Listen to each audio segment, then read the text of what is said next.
I want to tell you a story which is equally scary as it is instructional, or maybe a little funny, or a little paradoxical. It goes back to 1991 when I was working at the library of the University of Michigan. And as you can hear, as I talk to you, you can hear my accent. Uh, it's a Russian accent, even though I'm not Russian.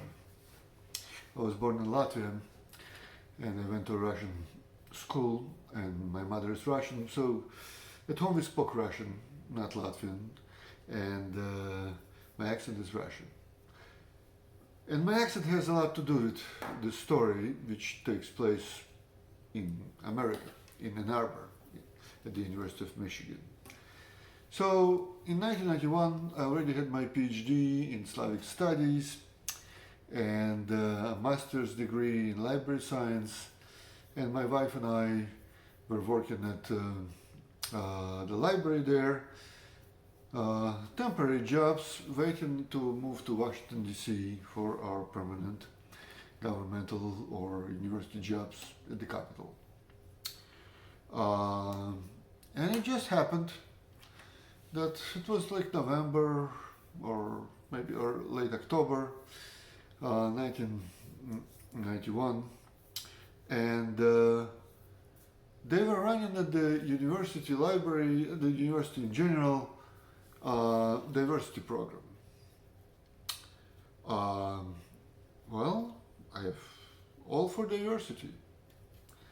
I always said that I'm diverse, and the moment I open my mouth, my diversity flies out and screams to the world. You can really hear my diversity, because maybe I'm a white man, maybe I'm a man of privilege by looks, but the moment I open my mouth, my privilege flies away.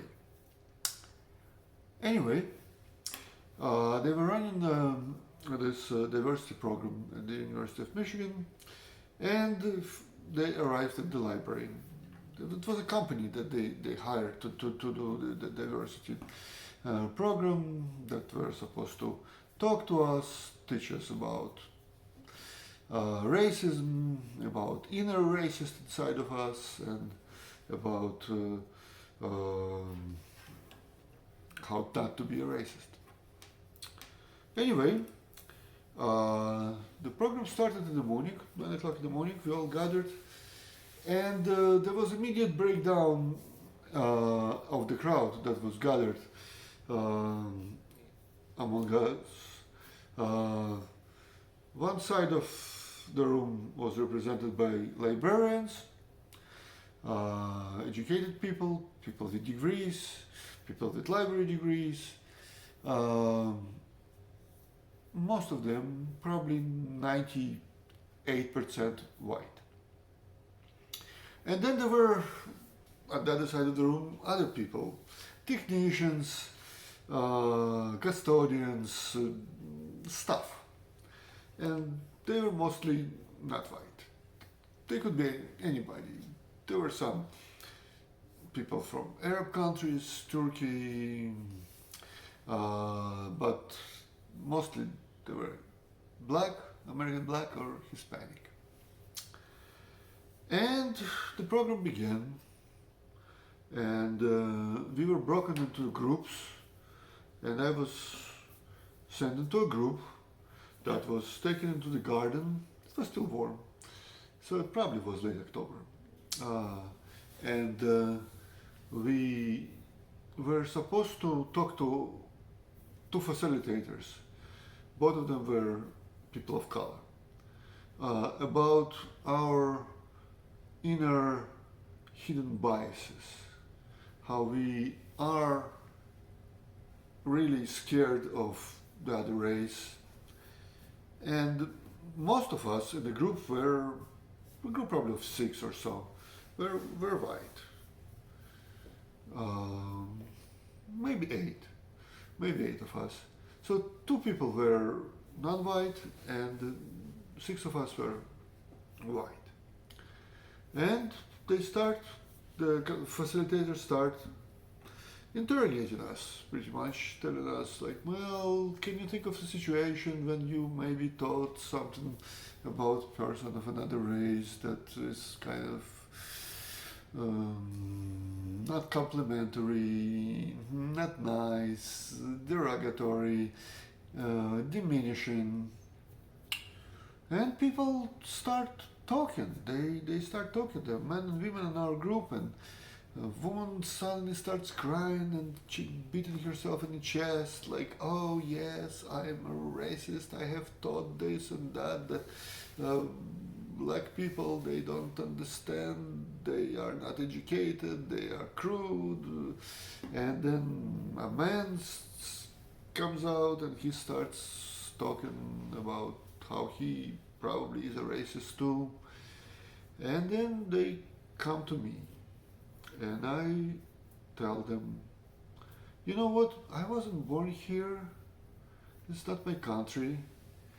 There are racists, I know that. There are anti-Semites in the country where I was born. And I am Jewish. And but in this country, I kind of fall between the cracks. I am neither white nor black. I am me, who looks white, but the moment I open my accent, I become the other. I become something strange, something people don't really necessarily know how to pigeonhole, how to explain. And sometimes I'm treated in a special way because of that, because I am a foreigner, because I have an accent, because I am different. Well, the facilitators were listening to that and they were taking notes, and the people in the group were listening to that, and there was silence. Nobody made any comments about what I said. And then we moved on to the next step of our program, where they put us in a room,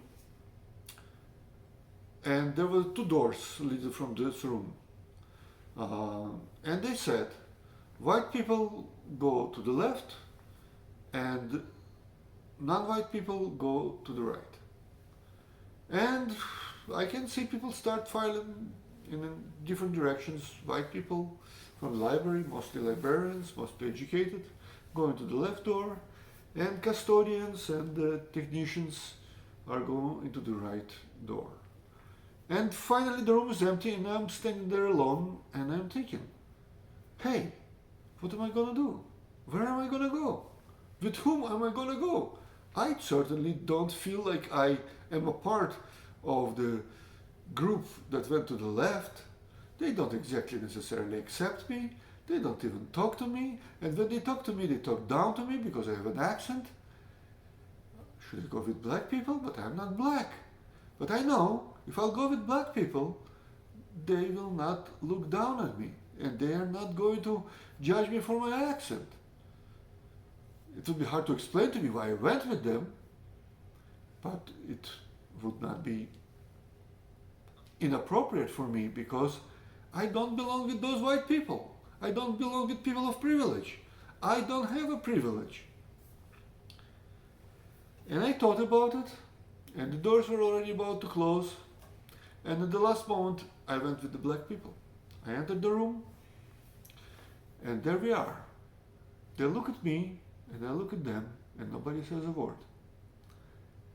And we're just sitting there quietly, looking at each other, and they're looking at me thinking, what the fuck is going on with this guy?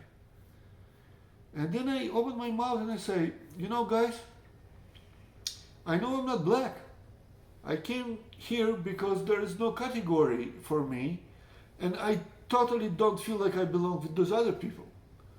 I know that I'm not you, but there is no category for me, and I feel more affinity with people like you, because I am judged upon my accent. I'm not judged upon my strength of character or anything. I'm I'm the other. So I thought I will go with you. And they're quiet, they're looking at me. And the exercise was, we were supposed to write things about each other. The white group was supposed to write things on the blackboard about what they think about black people. And they were asked to be honest and to write bad things, to write derogatory things that come to their mind. And the black people were asked the same, to talk in stereotypes about white people and to express themselves in stereotypes. All right. So I am there with black people, and they look at me, and I look at them, and they feel awkward in my presence. And then suddenly, a woman gets up and starts writing on a blackboard. And then another man or woman. And then they all come to the blackboard and start writing stuff. They don't mind me anymore. They don't pay any attention to me. I'm just sitting there in the corner. They're just writing their stuff. They're not bothered by my presence. And then the facilitators come back and they put us back into the room, common room, and we are supposed to confront each other, reading stereotypes from each other blackboard. White people about black people about white people. Stereotypes that they have put on the blackboards. All right. I feel totally fine about that. I haven't contributed to any of stereotypes. I'm just sitting there quietly. And then white people start reading what they wrote. Well, sometimes black people may be seen to us slightly threatening depending on the neighborhood, or not quite educated, or we don't understand the way they speak. Something pretty timid and meek and not very accusatory, or really not really nasty or offensive. Black people start reading stuff about white people, and white people are stupid, and they smell, and they stink, and they are this and that. I mean, black people were letting it go. And I'm like, yeah, I like that. Let them hear it. Let them hear what they think, what black people think. And then they stop this, the facilitators stop all this activity, it's over. White people are all kind of like all trembling and don't know how to feel. And white people feel black people feel kind of empowered, and they are laughing and high-fiving each other. And I'm sitting. And then facilitators come into the room. They say, like, we have to take a break. We just got a few minutes. We need a few minutes to consult, and they leave. Then they come back and they come to me and they ask me, you went with black people, right? And I go, yeah. And then they walk away. And then they'll come back, they walk away. And back into the back room, they're consulting there. And then a few minutes later, not a few minutes later, probably half hour later, we're just sitting there in a room percolating, white people on the left, or black people on the right, I am in the middle. They're just percolating, talking to each other. Suddenly the door opens, facilitators come in, and they say, ladies and gentlemen, we have an announcement to make. Please disregard anything that happened today here at this event. We are bringing you huge apology. We were very badly prepared for this seminar, for this workshop. We did not take many things into consideration. Our approach was very shallow. Please excuse us. We have to rethink this. We will be back. Forget about this. Go back to your workplaces. And that never happened. Literally, that's what they said. That never happened. Forget about that. We failed. The whole seminar failed. The whole workshop failed. That's what they said.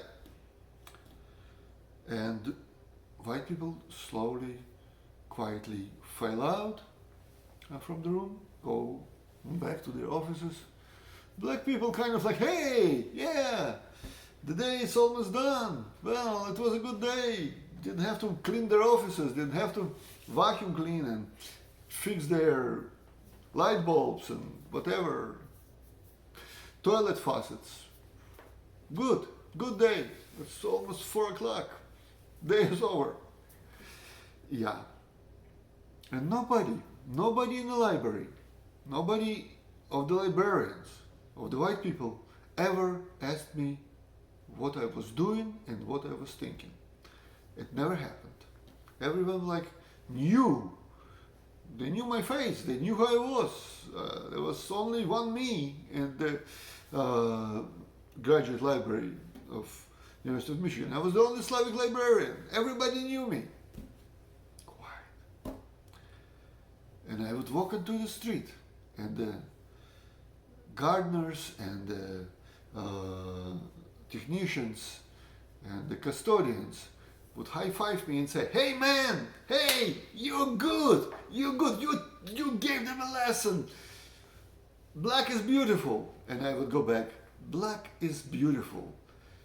And I feel that we have something to share, not these people that are ashamed of recognizing me back in the library. So, that's the story that I wanted to tell you. It's a paradox of American life, and I love it.